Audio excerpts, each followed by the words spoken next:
5,000. Oh, what up, bro? Hey, we are here. We are here. You see it. Bottom Line Sports on a late night clip on a Tuesday. Tuesday night, bro. About an hour late, but the reason, my friends, is because we all got life going on and we got things to do. Speaking of, I got a hot date tonight. That I just picked up. So I got about 30 minutes on this stream real quick before I got to go meet little mama and listen to some music. So that being said, we appreciate you joining us here at the Bottom Line Sports. You got my main man, Canteen the Stat Man. And you got yours truly, the sports professor. Baby. Hey, hopefully Hot Take Jake will be joining us. In five. Hopefully Flo will be joining us. And then maybe even a little Clubber D for that loving tonight. That being said, let's go ahead and kick this bad boy off. Just go ahead and subscribe at The Bottom Line Sports. Again, The Bottom Line Sports. Make sure you check us out on Spotify, Apple, all your podcasts. If you search Ball and Buds, I will have it up tomorrow. I put every episode up the next day. Also, go to Ball and Buds and subscribe at BALLANDBUDS on YouTube, because Clubber D and I are going to have an impromptu combat sports special Thursday. We're going to do a fan Q&A and all that good stuff to give you a little satiation. A bunch of questions to answer. I got a ton. Jesus. Yeah. A bunch of y'all been sending them in.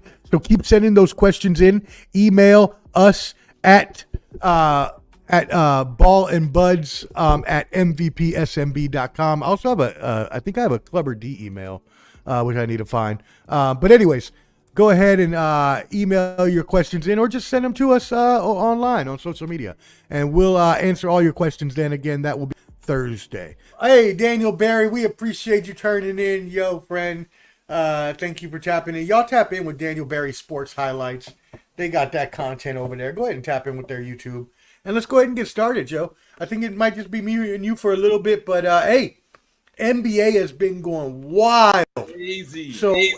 Man, after the week where we had Embiid with 72 and we had Embiid was 70 and Karl Anthony Towns was 62, then just a few days ago, we get Luka going off for 73, and then we have jeez Louise, Booker. Why can I not remember? But thank you. I don't know why I was blanking on his first name.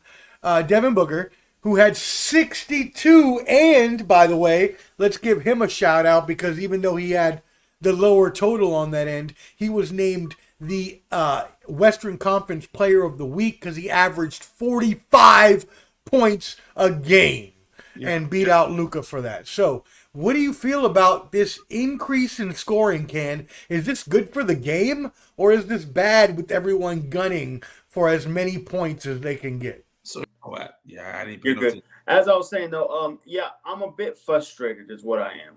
I'm a bit annoyed. Here's why. These stats are starting to show us that we can no longer look at stats, and this is what I meant. Whenever you talk about these stats and we compare eras, stats are going to be blown by like no other, and it's going to frustrate me because people are going to eventually start looking at the stats, and it's comparable to the Joe Montana Brock Purdy take that Clubber D tried to say last week when I was trying to tell him. No, it's a different era. This is what I mean with the NBA. You can tell that the scoring is much easier. You can tell defense is not being played that hard anymore. It's ridiculous. No defense. It's embarrassing. It's a slap in the face to the NBA. The NBA that I used to know, you were grinding in. Kobe, Tim Duncan, KG, they're fighting each other every day of the week. It didn't matter what day it was. There was no resting. There was no nothing. Please, Adam Silver, get it to the way it was. Make these games worth watching.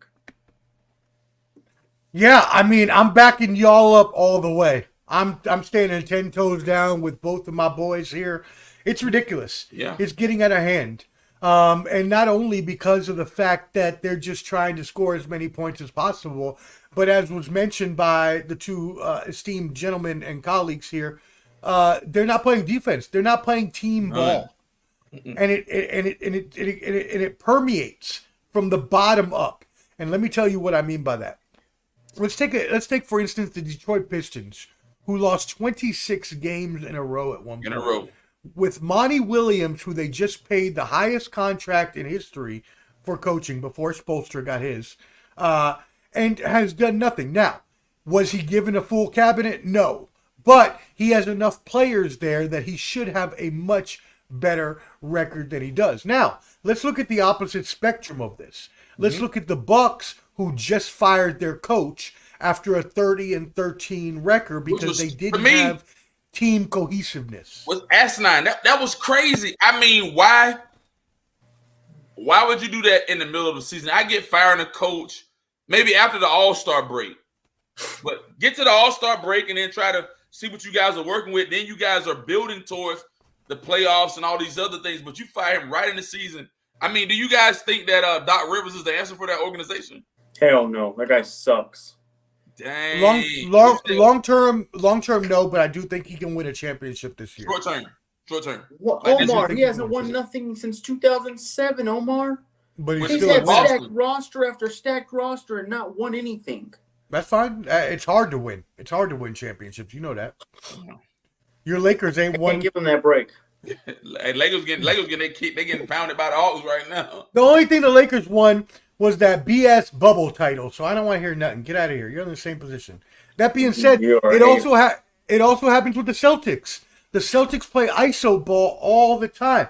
Yeah, they got Tatum. Yeah, they got Brown. Yeah, they play team ball cohesively. But I watch every game. And a lot of those games, it's just Tatum and Brown, one-on-one, and that's it. And then the rest of the team just sits there. And it might work when you have two of the best players in the world like we do, but it's not going to work when you have below-average players like every other team in the NBA has. That being said, I agree. Adam Silver needs to do something about this. There's not really anything that he can do, I don't believe. I told you, shorten the NBA season. That's not going to stop per-game scoring. Let me tell you this. If you shorten the NBA season, it's 84 games, right? 84 games or 82 games? 82. It's 82. You drop it less. And then not only this, I've heard the drop it less. Here's the other part. I'm so tired of seeing the 1 and the 8 seeds play. Very rarely do we see it. Yeah. I would do 1 through 6 and still have the play-in tournament from 6 through 10. Okay. I got you. Right, and you got now 6 teams. You got a shortened season. There's much urgency. These games are going to matter now. Right. And I'm telling you, they're thinking of the short term as in they're making money for more games. And that's exactly it, though. They're going to make less money when they have less games. But hold on here. The NFL is king, and they have way less games. Why is that, though? Because they have so much urgency. And TVs, streaming services, they pay the most money. I know fans do when they show up, but I promise you, it will come back in the long haul. Whenever you really think about it, the streaming services are going to now want that urgency. Hey, man, we need the NBA this Tuesday night. If LeBron loses, let's go home. We're already in February, and he could be out of the playoffs with this loss if he's 24-24. This is what I mean. They need to do it to where it's urgency, and I promise you it sets itself up. Same thing with baseball, I've always said as well. Yeah, you make a good point. Jake, you make a valid point, man. Absolutely. Man. Ken, what do you think about that, Ken? Yeah, I mean, if they shorten the season, man, and they condense it where the teams that want to play, the teams that want to win, the teams that want to get between 1 and 6, and the teams that want to make it to those rounds and make it to those to the semifinals and finals and all that, then they're gonna show their worth. But if not, if you keep it how it is, hey man, we can waltz around and we can just play a little ball up until All-Star break. Okay, then after All-Star break, let's kick it in gear. If you do what Jake has said, you can condense the season, make things work early on, and then you'll know who is what and what is what by All-Star break and then before you even get to April. Just think, if you started the season around Christmas Day instead of October, think of how differently it changes. The NFL is already ending. You're now going to go into the prime of your league coming February once the NFL ends completely. You have a span of 3 months to yourself because the NFL is gone. Yeah. baseball's just starting. They're not really going to be much. They'll kick there's no urgency from them. Like I said, the spring and summer months are there for the taking. You just got to take it over. I just wish Adam Silver would see it that way. You're going to get in the long run. I don't think that they don't see it that way, though, Jake, because, I mean, this argument has been had before that they need to shorten the season to 70 games or 62 games or whatever it is, and I completely agree with you. I believe that the urgency is we know the urgency is not there because it is a long season, and most of those players, and the stars will tell you this from LeBron on down, that ain't nobody kicking that into high gear until after the new year. And usually after the Martin Luther King holiday, the February start. After All-Star break. After All-Star break. Going high gear. But I mean, that's your casual NBA fans. Then you have the fans that barely watch it, but they know the finals is coming up or the playoffs is. I'm telling you, if you just shorten it, you'll get urgency. You'll get more people in. I think. How do you make up for the money though? Because that's what it's going to be. That's what it's going to come down to. So here's my thing. Here's my thing on the money. You try it for one season, and you look at your premier teams, your top tier teams. Hey, we're going to schedule the Boston Celtics and the Lakers on Christmas Day, or you schedule your big premier games. Like a Christmas Day opening would be perfect, yeah. Yeah, or you schedule those games when it's conducive for the fans. Like tonight, the Atlanta Hawks are playing the Lakers. I like the Hawks. I mean, it's a sold-out crowd in Atlanta, but you make it conducive where your people that generate you revenue, like the fans that buy the tickets, you make it conducive for them, and then that's how you make your money back. Jake? How you do it? I'm telling you this. You would take it, like I said, it's a short-term, long-term thing you got to look at it as. I believe streaming services. Right, but you've got a lot of. Right, but you got to think about the television partners that they have now. Their main partner is ABC and ESPN. ABC and ESPN, and then TNT. But come on, you don't think you shortening the season and you making it primetime games, Amazon doesn't pick it up eventually and says, well, damn, this has to be picked up all these other. Now we're going to need these guys to win because it's now or never. That's what I'm saying. Eventually, the streaming services are going to back up on the other side. I mean, I know they have NBA TV, but who the hell buys that crap? Yeah. Well, speaking of, let's dive in a little bit to this. So Netflix just bought WWE Raw for $500 billion or some craziness that I heard. Yeah, that was crazy. 500 billion or whatever it was, some ridiculous amount of money. But at the same time, Netflix gets a huge whole new fan base that is going to be tuning in weekly to their platforms and then probably stay afterwards to Netflix and chill. What do y'all think about this huge development? And after that, we will get into the whole Vince McMahon thing. It was a smart move. I think early on, I think they've always started, or I'll give them this. As in early mover advantage is what you're thinking. Well, remember this. 10, 12 years ago, they started that WWE Network, the streaming service, $9.99 a month. They started that early. That was my favorite. I was on that every day. I was on that for hours. And it was, what's it called? Eventually, they've moved on to where they're now Peacock. on. Like right now, they're on Peacock. Yeah, but I think them being on Netflix would even help even more now because it's even a bigger platform. More people have Netflix than they do Peacock. It's just you just know that at best. So I think it's a smart move. I think since they've been bought by TKO, I think they're only going to go up.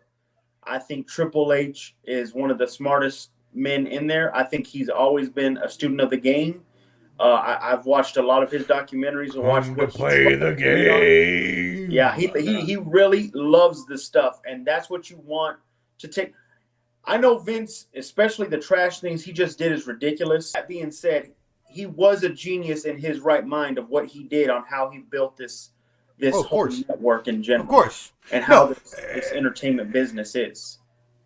Him building up the wrestling industry from where his father brought it from the territorial days is something amazing that would never have been accomplished by anyone else.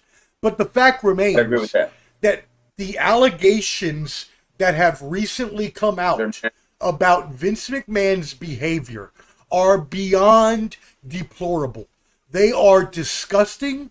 They are humiliating to the women that were involved.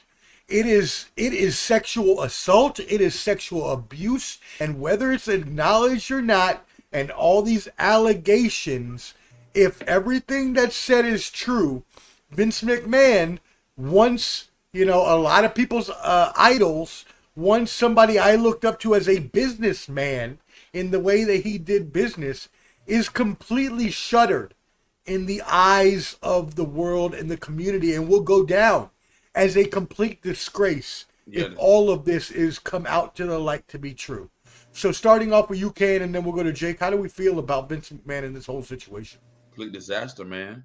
Wow. I mean, in a guy in his position and his power, his prestige and all that, you have to be careful. Carry yourself as a professional. I mean, you have a multi-million-dollar big businessman.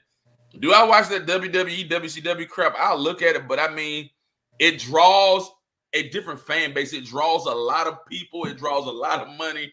Matter of fact, man, I was in Rochester, New York one weekend. I went for a little weekend to go hang out, comedy club and drinks and stuff like that. And they had a big WCW fight, man. The thing that started like 8 or 9 o'clock at night, people were lined up at like 3 o'clock in the afternoon trying to get their seats and get autographs and do all the stuff like that. So I think it draws the right people. But if he's going to be the leader of the organization, you have to be temperamental, you have to be careful what you do and how you say what you say and how you conduct yourself in front of other people. So just tread lightly, Vince McMahon. That's it. Well, he's gone now. The official word is he had to resign because now that TKO has bought, or Endeavor has now formed TKO, which is a WWE and UFC banded corporation. Now that they have that, they're a publicly traded company. And so all secrets come to the light when it comes to a public traded company.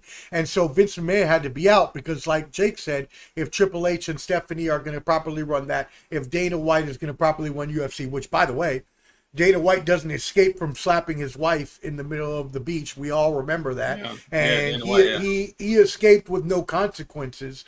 But hopefully he does not have the skeleton in the closet that Vince McMahon has, because the rumors of what Vince McMahon did to these women is just beyond incomprehensible. Jake, what do you think?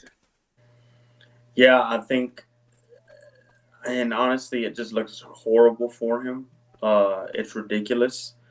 Your legacy was kind of set as one of the greatest businessmen of all time, to build a company that people made fun of. I remember being younger, and you get made fun of. You got made fun of for being a wrestling fan. Yeah, I know. Now to be global, they've built themselves bigger and bigger. And it couldn't have been done without Vince. Absolutely, like you said. Absolutely not. But for him to do that, it's ridiculous. It's disgusting. It's sad. And the piece of shit deserves to, if it's true, he deserves to just sit out, and his legacy deserves to be, it reminds me of that Sandusky case, it reminds me of Joe Paterno, how they now knew in the end of what was going on. Mm-hmm. You really don't know what's going on behind closed doors at times, fellas. It's sad. No, it's not only is it sad, respectfully to all the victims and everything. Yeah, absolutely. It's sad. A case of power, and Vince McMahon had too much power, and he tried to exert that power over these women who had no control over their lives. And if we get fired or we lose our job, or he all these different things that go through your mind, you're subject to their humiliation and their manipulation. I agree. Wow. What a sad case of that. Crazy, but man. He's gone, and you know what? Sorry, Vince. I don't care. If you did all that, you deserve to be gone, like Jake said. And honestly, you can go kiss my ass. But if you're going to be that much of an asshole and treat people like that, then you're eventually going to get what you deserve. So that's karma, and that's life. That being said, what do you all think about going forward? WWE now. I know, Ken, you said you don't watch it, but they recently had Royal Rumble. UFC is going to have their 300th show coming up. Bellator recently PFL, Professional Fighters League, recently bought out Bellator. All of these companies are merging together. How do we see this affecting the combat sports world, the boxing world, the MMA world? Man, I think, like you said, if I think you said Stephanie McMahon and what's the name? Triple H are going to be running Triple H, WWE. if they're able to take the organization and not really revamp it, but there's already a blueprint for them to do what they need to do. Just follow that blueprint and kind of enhance the blueprint and find creative and innovative ways to kind of fix what their father did. For her father to fix that kind of stuff and do programs and different things for what her father did. I think they'll be fine. Jake, what do you think about that? I think the end all goal, and I think I like both sports. I watch. I don't watch consistently, but I watch at times. What I'll say to this is, I think the UFC needs a little bit more help in the aspect of creating characters. I think they have a bad time of usually when I wish Clubber D was here right now. I really do. When they have a superstar like a Conor McGregor or even a Ronda Rousey, you saw how intrigued people that don't watch UFC usually will just build the whole entire audience up. And that's the one thing UFC just has to work on. And I think that's why they came into contact with the WWE, because what is the WWE about? It's about creating storylines. It's about creating stuff like that. So I think it was a conjoined effort. I think that's what the goal is. And I think eventually it will grow up. But now I think once they try and dissect, I guess, Triple H's mind, the WWE, of course, I think you do need to move them inside the UFC to try and build certain stories. Because some of these guys do have, they might just be, mic shy or something. But some of these guys got to have a personality. You don't walk into that octagon without an ego of yourself in some way, shape, or form, because you have to have that ego in you to say you can beat the guy in front of you. Yeah. So it's just to get them to blurt it out, and I think you get better product, you get a better story, and you get more fans. All in all. I mean, I can't disagree with anything that you just said. Everything you said was on 100%. I think that the combination of the two is going to help. Obviously, as a publicly traded company, everything is out in the open, but I think getting rid of Vince McMahon, I think possibly maybe even Dana White getting bought out of his position would be best for these companies as a whole endeavor. But I also believe that what Jake said is true. They should be establishing and exchanging talent. We've seen plenty of fighters go from WWE to UFC and vice versa. Look at Ronda Rousey, look at CM Punk, look at Brock Lesnar. This can be a mutual partnership that benefits all parties involved.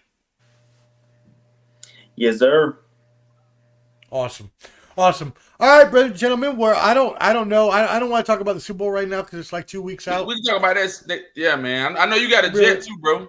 No, it's all good. I'm not gonna roll out. But I mean, I do need to roll out at some point. So I just wanted to see if y'all want to talk about anything else. I was gonna ask this one.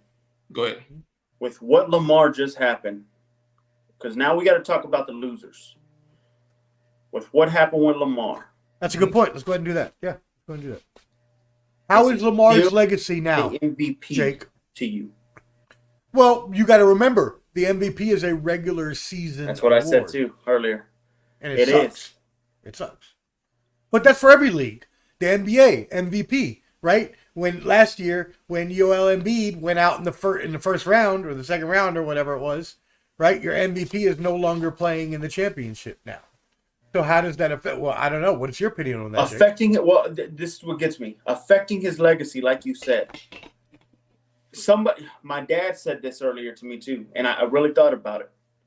Was this his best chance to do something? Was this his best chance to do it? Because you had a great defense. I don't think his wide receivers are all that bad. I get that you had backup running backs, but man, something about John Harbaugh's system always establishes a good running game. That's true. I don't know if this was your best season. I don't see the Chiefs getting any worse. I think that they're still looking for good wide receivers, and they have one of the worst right now. I believe Burrow will be back. I believe you got the Jets that can show up. The Chargers got Jim Harbaugh. Was this Lamar's best chance to win the ring? What do you think, Ken? Ken, what do you think? this would have been his best opportunity to do it. I mean, all the cards were on the table, man. Now here's what I think. I think that Buffalo should have beat Kansas City, and they didn't. I think Buffalo should be playing for a Super Bowl this weekend. To be honest, Buffalo was the better team. They screwed themselves. They screwed themselves. Now here's the thing. The Baltimore Ravens did not look like themselves, man. Todd Monken did I don't know if Todd Monken didn't have a good game plan. He didn't have a good game plan at all. That was one of the worst. Like you just said, they always have a good rushing game under John Harbaugh, and they didn't run the damn ball. And they didn't run the ball at all in this game. This was their golden opportunity, man. Now here's what I think. As you just said, is that you got Burrow coming back. I don't think Pittsburgh is going to do much because Pittsburgh just hired Arthur Smith as their offensive coordinator from Atlanta, which I think is a idiot move, a stupid move from a Falcon fan like myself, man. So you got to give the guy a chance. Smith, he had a chance with Bijan Robinson, Kyle Pitts, quarterback, Omar, Tyler Algier, quarterback. Oh my goodness! Can I do a pie chart with y'all? If y'all were gonna put a blame on a pie chart and it goes to 100%, what would the percentage be? The fault of the percentage to each person on the Ravens. Like, would you do 50 Lamar, 50 John, 75 Lamar Jackson? Like, who would you blame the most on? I'll say 70. I'll say 50 goes to John Harbaugh. 25 to the offensive coordinator, 10% to Lamar Jackson, and 15% to the offense. That's 100. Nah, I got Todd. What do you got, Omar?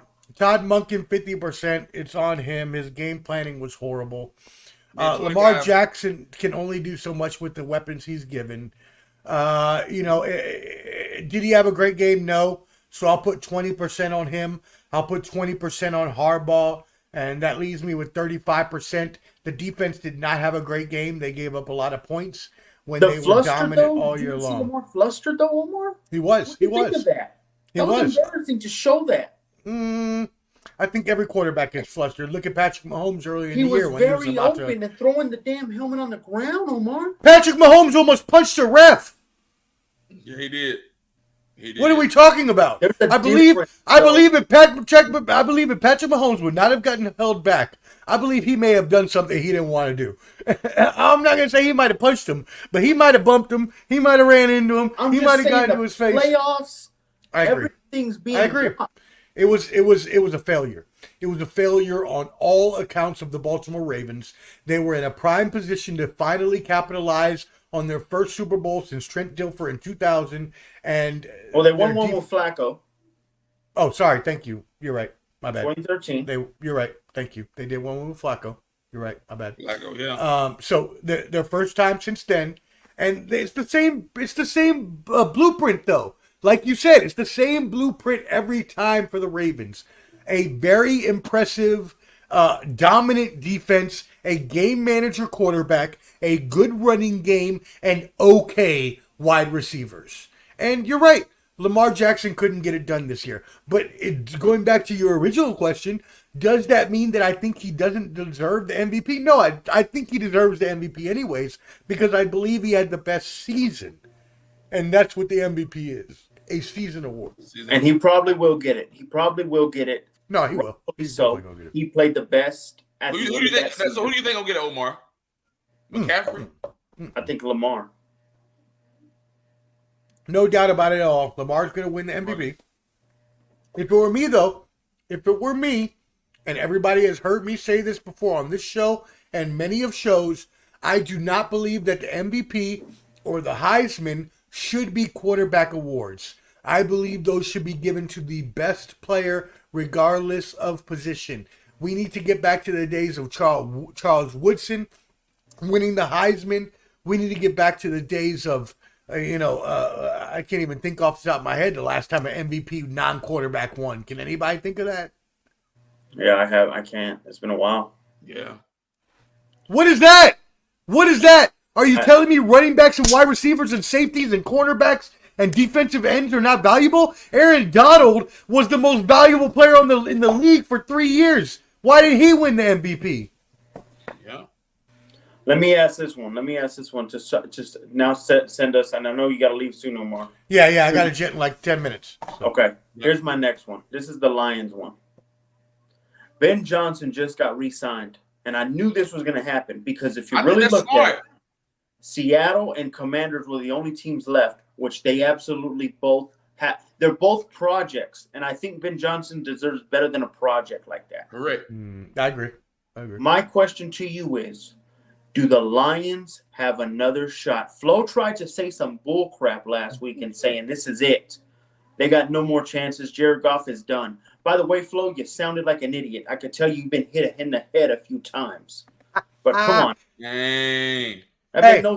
He had the gas mask treatment when he was in the field. Hey, y'all, go ahead and check out Ball and Budge on YouTube because I put out about 10 minutes ago, right before we went on, I put out the highlights from 104, episode 104, and boy, are they hilarious. We get on Flo all the time. It's great. Flo, you are ridiculous. I agree with Hot Take Jake. Go ahead. What do you think of the Lions? I think that the Lions are a good team for the future. I don't think they're done. Now, we all know in the NFL, it is very, very, very hard to not only repeat as a champion, but to even get back to that position. So, I'm sorry to say this, Ken. Cover your ears, earmuffs, boom. We remember the Falcons, right? 28-3.